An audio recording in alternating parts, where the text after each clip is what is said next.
कर्मचारी पेंशन योजना employees pension scheme में एक बहुत बड़ी खुशखबरी मिलने वाली है। निजी क्षेत्र के कर्मचारियों को बड़ी राहत मिल सकती है। कर्मचारी भविष्य निधि ईपीएफ में योगदान करने वाले नियोजित व्यक्ति की पेंशन कई गुना बढ़ सकती है।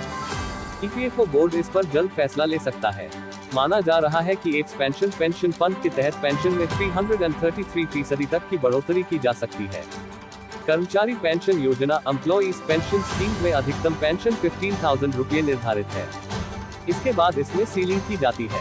मतलब भले ही बेसिक सैलरी 15,000 रुपये महीने से ज्यादा हो, लेकिन आपकी एक्सपेंशन पेंशन फंड अधिकतम 15,000 रुपये सैलरी पर कैलकुलेट की जाएगी।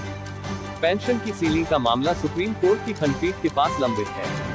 इसमें कई स्तरों पर सुनवाई हो चुकी है। कर्मचारी पेंशन योजना एम्प्लॉइज पेंशन स्कीम यूनियन लगातार मांग कर रही है कि पेंशन पर कैपिंग को खत्म किया जाए। अगर फैसला कर्मचारियों के पक्ष में आता है तो एक्सपेंशन पेंशन फंड की गणना अंतिम वेतन यानी उच्च वेतन वर्ग पर भी की जा सकती है। इस फैसले से कर्मचारियों की पेंशन में 300% तक की बढ़ोतरी संभव है।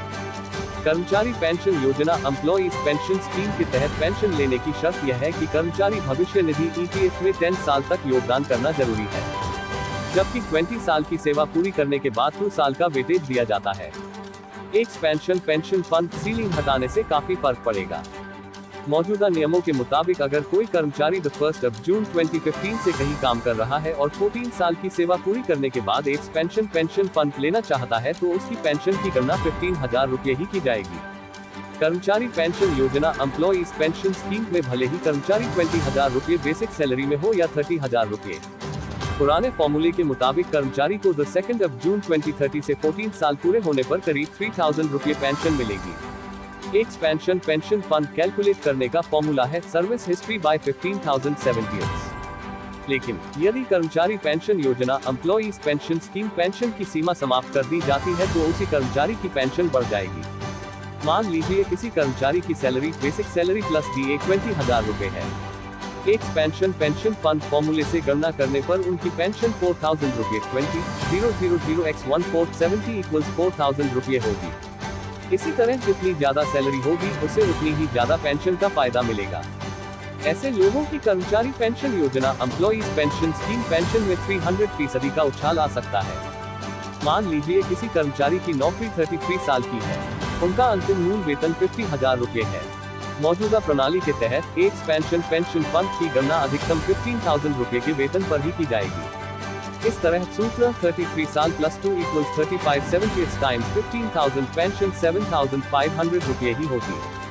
मौजूदा व्यवस्था में यह अधिकतम पेंशन है। लेकिन अगर कर्मचारी पेंशन योजना एम्प्लॉइज पेंशन स्कीम में पेंशन की सीमा हटा दी जाती है और पिछले वेतन के हिसाब से पेंशन जोड़ दी जाती है तो उन्हें 25,000 रुपये पेंशन मिलेगी।